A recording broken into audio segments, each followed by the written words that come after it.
Do you want to know what is the cost of living of the South Florida? Then stay tuned, it will come just after this.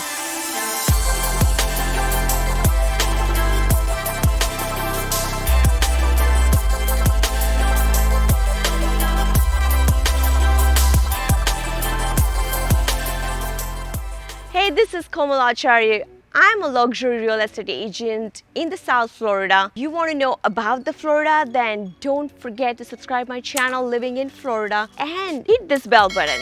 It does help you to notify each and every video what we put every single week. So today on this video, we are going to break down the cost of living like a gas, groceries, housing, insurance, and the utility bills, what we pay as in Florida residents. So you will see many videos about this topic. So the only major difference in this one is I'm going to release some of the data what we pay as a Florida resident in the year of 2020. So you get some direct idea, like, very close to exact idea what does it cost to live in the South Florida. And also I'm a local real estate agent, so I'm going to give more limelight also on the housing market. If you move, then that's number one thing everybody wants to know, how much is going to cost to rent or own a house in the South Florida when you are moving from other states. So Florida is kind of divided in the different area, and that's why the cost of living even is different. So if you see the map, it's like North Florida, Central Florida, Northeast, Northwest, Southeast, Southwest.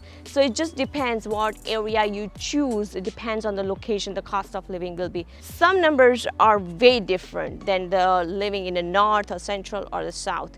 I'm going to focus more on the South Florida in this video particularly. The South Florida mainly is like the Broward County, Palm Beach County, Miami-Dade County, or the Glades counties, and also Keys counties also comes in the South Florida, but we'll focus more on the Broward, Miami, and Palm Beach. So before we start, let me ask you this. Have you seen this home? Or have you seen this list? Yes, the first home I showed you is the house of Donald Trump, our president. And these are all the celebrities, actually, they have homes in the South Florida. That is one of the reasons the South Florida is very, very famous. According to smartasset.com, the South Florida counties have a great purchasing power. That doesn't mean there are too many millionaires here, but it has very affordable lifestyle. So you don't have to be millionaire to live life in the South Florida. The South Florida is made for everybody. So if you want something in affordable range, or if you want something in a higher range, overall the cost of living, the price is what you pay, like utilities, insurances, those are in a very affordable range than compared to other counties or even other states. So Palm Beach County is considered as a 15th in a rank. The Broward County is considered 23rd. Miami-Dade County considered as a 41st as affordable counties among the whole national average. The cost of living is based on basically projected median income and also estimated annual cost of living, what you spend in that particular state, and that's how they calculate the cost of living. Now let's talk the real numbers. So for example, the Palm Beach counties, the annual cost of living is around like a 38,000, and which is like second highest in Florida, and the projected median income is around like a 55,000 in average to live a middle class to little bit advanced, like a luxurious life. And the Broward and the Miami-Dade County also is not too far from this number. If you're moving in South Florida, you do need to have a income in around that range between 45 to 60,000. But in average, as a Florida resident, if I advise, then 45 to 60,000, that gives you a very good luxurious life and you can enjoy with your family.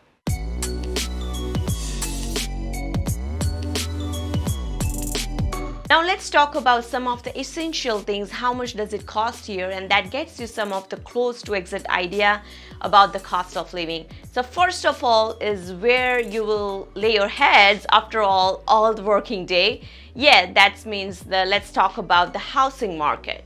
The amount of money you will need to spend on housing average in South Florida relatively depends on your pocket size. South Florida is very unique in a way. There is a housing for everybody here. So if you want to live in affordable range, you can find the housing. If you want to live way higher, like a beach homes or the luxurious style homes, then you have unlimited about the possibilities to invest in the South Florida. At this moment, if you want to live in suburbs with the good school zone, like average housing, like a 2+ bedroom starts from like 300,000 or 350,000. In Broward, like Palm Beach and Okeechobee County is still at the growing stage. So you may find even newer construction in that range, like around 300,000. We just locked one of the deal for my client, the new construction, actually like a 4+ bedroom, and that's around 450,000 in the Palm Beach County. If you are planning to live in the little better versions, let's say like a 4+ bedrooms, as I just mentioned, like ranges starts around 400,000 to 700,000, depends on the which city you are choosing, in the Broward or Miami or Palm Beach. In this range, you will find your actually the dream home with a beautiful view, with the pool and tons of amenities. Trust me, the houses are so beautiful in South Florida. Similar houses like in a Broward, if you go in a Palm Beach North, like in a Glades County or the Okeechobee County, that's much cheaper. And Miami-Dade County is a little higher than the Broward County.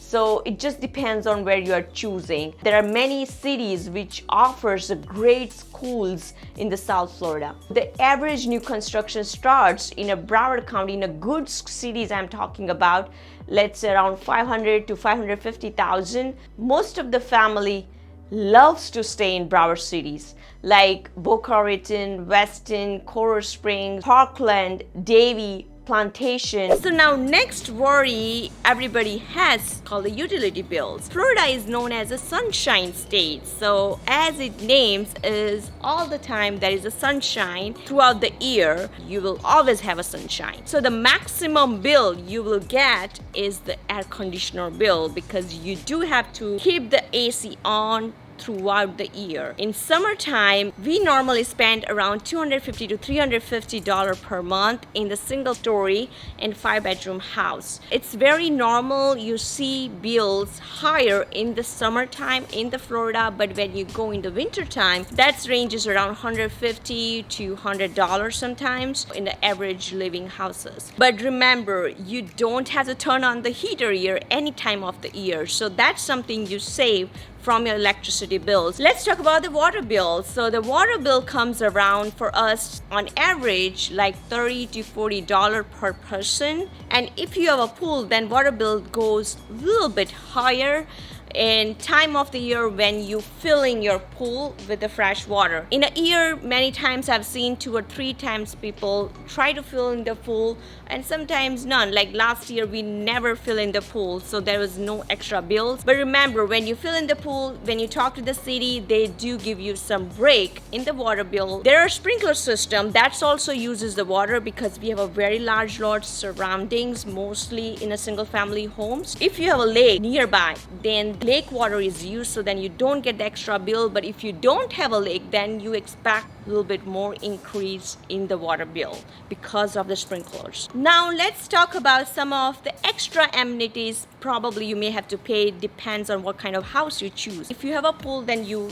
do need to have the pool service guy. Price ranges around $60 to $75, depends on the size of your pool and the city you live in. You do have to count is a lawn maintenance service. That's also ranges from $45 to $120, depends on the size of the lots. There is also a choice to put a gas or solar in the house, so which gives you tremendous amount of break in the electricity bills.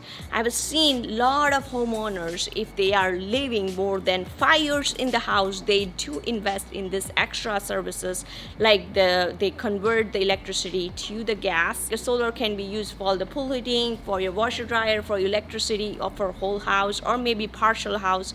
That's something you can include if you want to have more break in the electricity. Let's say if you're not planning to own a home yet, but to rent one, then just to give you an idea, rental market is a little higher. That is the reason actually the investors love to invest in South Florida. Even vacancy rates are pretty low, so make sure you plan ahead of the time when you move here, because many times the landlord has a multiple offers in the good area if you are looking to rent. You need to make sure you tell your real estate agents to put an offer right away, and sometimes the property doesn't even stay more than a week. So don't wait a day or two, even if you really love the unit. Average rents in suburbs starts around $1,200+ for 2 bedrooms and $600+ for 3 bedrooms. If you want to live near to beach, then make sure your budget is a little higher, but because that ranges around like 1+ bedrooms, like more than $2,000 on average. Now there's so many discussion about the bills. This reminds me the important discussion, which is the groceries. That's also very important to evaluate, and that plays a lot of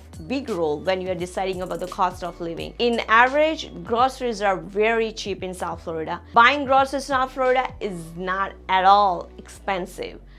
For the average income earners compared to other places like Connecticut, California, New York, or Maine. And that is why the cost of living stays pretty low in the South Florida. Florida as a whole ranks number 20 among the states in the United States when you ranked by the grocery prices from expensive to the cheapest. Florida will usually cost you 1.8% below the national average. However, the prices of groceries are a little higher because of the COVID, and that's there everywhere because of this pandemic. We have all kind of stores here like the Costco, Walmart, Winn-Dixie, Publix, BJ's, Sam's Club, and my favorite is the BJ's. Like we have the membership there. There are a lot of other advantages. Also, you get like the gas is cheaper, and also if you are looking for the bulk shopping, then the BJ's, Costco, or Sam's, it's way cheaper. You also have some local market like the Brewer's Market or the Farmers Market. Florida is very famous for growing. You know, there are some farms you will even see, and you can pick up the oranges, the strawberries, even mangoes, lychees, like straight from the farm itself. So overall, you get a lot of options if you want to shop like the local vegetable directly from the farmers, or you want to go in a general stores like I usually use the BJ's and the Walmart. Now another section we will talk about is the insurance. So insurance has like mostly three types of insurance we talk about, like the car insurance, property insurance, which is the home insurance, and also the health insurance. Unfortunately, Florida has the third highest car rate insurance in America. It's very expensive to keep the car in Florida. Another sad part is there is not much public transportation. So you are not left with the choice if you want to keep a car, if you don't want to keep a car. Florida's average car insurance you will see around $1,589 per annum. And also when you compare to the other part of the Florida, like a Central Florida or the North Florida, South Florida insurances is still a little higher. So you will see like insurance rates like 3 to 5% increase than the other counties of the Florida. Now let's talk about the health insurance. The average cost of the health insurance in Florida is around $285, which ranks around 4th amongst the states in the US. However, where you are located, that's also very much matters in the health insurance, and also like your condition, that's another criteria. Like if you are smoking or you're non-smoker, those things are very important when you decide about the health insurance. Now we will focus on the house insurance. The average insurance in Florida is around $2,000 per annum, which is the highest in the United States with an average of $1,173 because of the very high risk of the hurricanes and the burglary incidents happen in Florida. The insurance company has increased the rates of the property insurance a lot. If you break down the insurance by the cities, then the Miami is around $2,500 per annum. Orlando, which is like almost in the center of Florida, that's around $1,789 per annum. Jacksonville is around $1,800 per annum. Or if you come around the Broward County, which is around $2,000 per annum. This gives you some idea like the how the house insurances are in the average. Of course, that depends also on the location, size of the homes, if your property is located on the water or if it is not located, and also your own personal information too. Crime rates in your area, that's also matters when the house insurance has been calculated. There are ways to save the insurance on a house that I will guide you in some of the other videos. Now, enough of this insurance talk. Let's talk about how much is the vacation here. Let me give you an overview of what traveling to Florida is like. An average meal in Florida will cost you around $44 per day. So in average cost for the car ride is around $34 to like a $45 in average. And overall, a trip to Florida for a week, if you, especially the South Florida, if you come, the couple will cost around $2,700. However, cost per head tends to go down. The number of people increase, especially the kids, because there are so many group activities also you can do if you buy a tickets in a bulk. Now let's talk about the gas charges. So before the pandemic, Florida was around $2.41 per gallon, which is like a 25th, the lowest actually in the United States. In South Florida, places like Orlando or Jacksonville, the prices are around $1.98, less than $2 per gallon. Miami is a little bit above than the other like area like North Florida or Central Florida, which is like more than $2 right now. In South Florida in general, if you see, it's still affordable compared to some of the other states. There is some of the specific things are like what are the prices right now. I have also kept the link in the description so you can check that if you want more information. So now at this juncture, I must have answered like a number of your questions bothering your mind concerning how much you will need to actually live comfortably in South Florida. If there is any more questions you have, you can always comment below or contact me or text me, email me or call me. I'm always available for you. I can get more specific informations what you need to know, and that saves some of your time in the research. We release so many videos about the Florida, so don't forget to subscribe the channel below and hit the bell button. That helps, me also. So please do that. That's a humble request from my side. Thank you so much for watching my video. I appreciate your support.